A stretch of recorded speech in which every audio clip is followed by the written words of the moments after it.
Jung Il dan Pak Sunam adalah pasangan yang baru saja berpisah. Jung Il pulang dari tempat kerjanya yang jauh untuk menemui mantan istri dan anaknya. Setibanya di kota, Jung Il yang tak pernah pulang langsung menuju kediaman anak dan istrinya. Dengan informasi bahwa istrinya bertempat tinggal di tempat tersebut, Jung Il mengetuk pintu dengan harapan yang baik. Namun, Sunam yang melihat dari CCTV tak membukakan pintu hingga Jung Il pergi.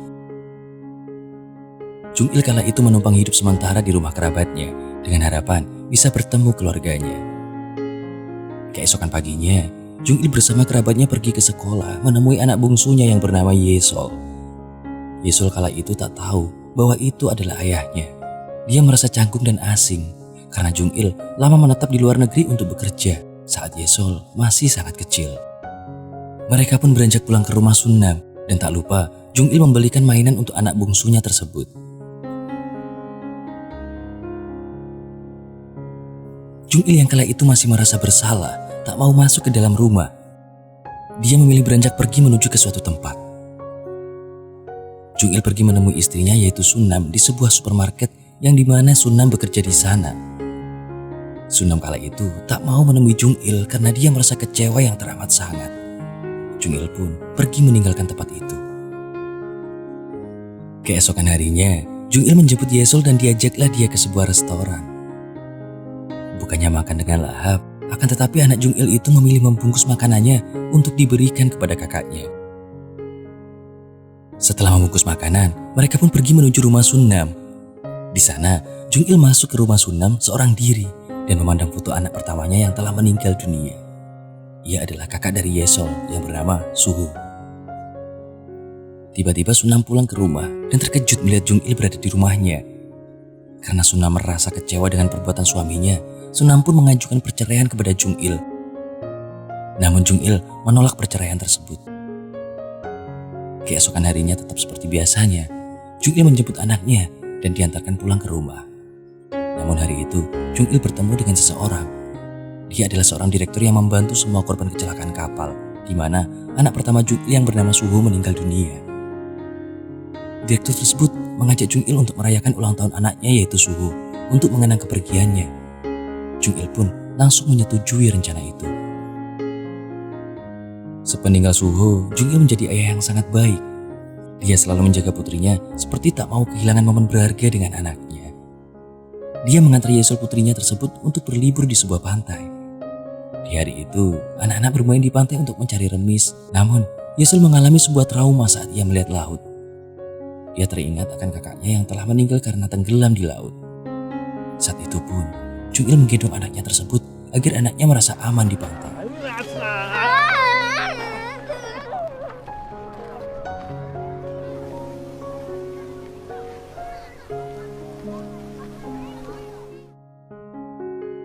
Malam pun telah tiba dan Jung Il pun mengantar putrinya itu pulang. Dia kemudian bertemu dengan Sunam dan membicarakan tentang ulang tahun anaknya yang telah meninggal. Sunam kala itu tak menyetujui rencana Jung Il untuk merayakan ulang tahun anaknya karena dia sudah meninggal. Meskipun begitu, Sunam tetap merindukan Suhu dan ingin mengenangnya.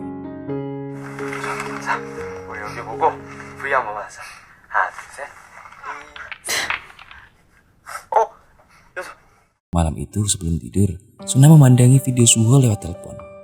Dan dia merasa menyesal karena ketika kapal yang ditumpangi Suho tenggelam, Suho mencoba menelpon ibunya berkali-kali. Akan tetapi, Sunam secara tak sengaja tak mendengar telepon tersebut. Sehingga Sunam merasa sangat bersalah atas kematian anaknya itu. Sepeninggal Suho, sifat Sunam berubah drastis seperti orang yang sudah kehilangan akal. Dia sangat benci kepada suaminya. Dia pun tetap membelikan baju kepada Suho walaupun Suho sudah meninggal, hingga membuat anaknya Yesol menjadi iri. Suatu ketika, Jung Il menemani Yesol di rumah karena ibunya sedang terlambat pulang. Kemudian, dia masuk ke dalam kamar Suho. Jung Il menemukan sebuah catatan Suho di mana tertuliskan kata-kata ayah. Melihat tulisan tersebut, Jung Il merasa bersalah karena dia tak bisa pulang saat anaknya sedang meninggal. Kemudian sepulang bekerja, Sunam memergoki Jung Il berada di kamar anaknya. Sunam tak terima karena dia merasa Jung Il telah mengabaikan Suho sewaktu masih hidup, sehingga membuat Jung Il meninggalkan kamar anaknya itu.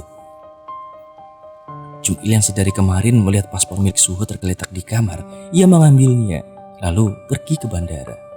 Dengan perasaan sedih, dia meminta petugas untuk memberi stempel kepada paspor Suho agar Suho merasa gembira di alam sana. Akan tetapi, petugas tersebut tak memperbolehkannya. Setelah beberapa saat beradu emosi, petugas bandara pun memberikan stempel di paspor Suho karena melihat Jung Il yang menangis memohon dengan tulus.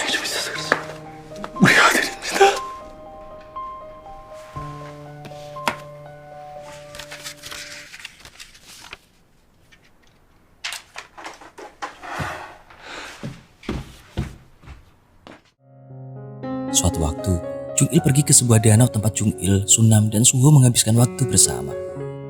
Jung Il masih terkenang beberapa momen saat mereka bersama. Saat malam tiba, Sunam melihat dua orang pemuda bermain bersama. Hal itu membuat Sunam terkenang anak tercintanya. Dia pergi ke kamar Suho, berbicara sendiri seakan anaknya masih hidup. Dan setelah itu, dia menangis keras sekali. Sampai-sampai seisi kompleks mendengar jerit tangis ibu muda itu.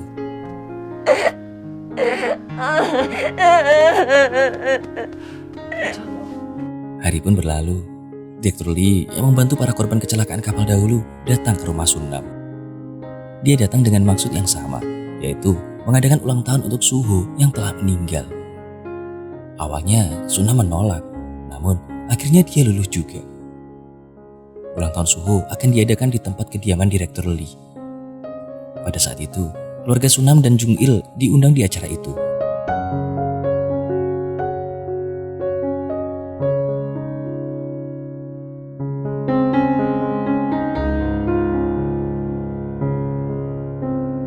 Di acara itu, ditampilkan perjalanan hidup Suho mulai dari ia kecil sampai beranjak remaja. Dan mereka menceritakan kisah manis bersama Suho. Ada satu kisah heroik sebelum Suho meninggal, di mana Suho menolong salah satu temannya hingga dia mengabaikan keselamatan dirinya sendiri sampai kapal tenggelam. Bahkan, Suho juga melemparkan pelampung untuk menyelamatkan teman-temannya. Akhir acara tersebut ditutup dengan bacaan sebuah puisi menyentuh hati, di mana salah seorang teman membacakan puisi tentang seorang Suho yang telah meninggal. Hal tersebut membuat seisi ruangan hanyut dalam lautan air mata dan membuat Jung Il menangis keras karena dia tak dapat pulang saat anaknya masih hidup, namun dia pulang saat anaknya telah tiada. Setelah kejadian itu, Sunam dan Jung Il memutuskan untuk tidak bercerai. Mereka memilih hidup bersama di rumah mungil itu bersama-sama, membesarkan anaknya yang tersisa, Yesol.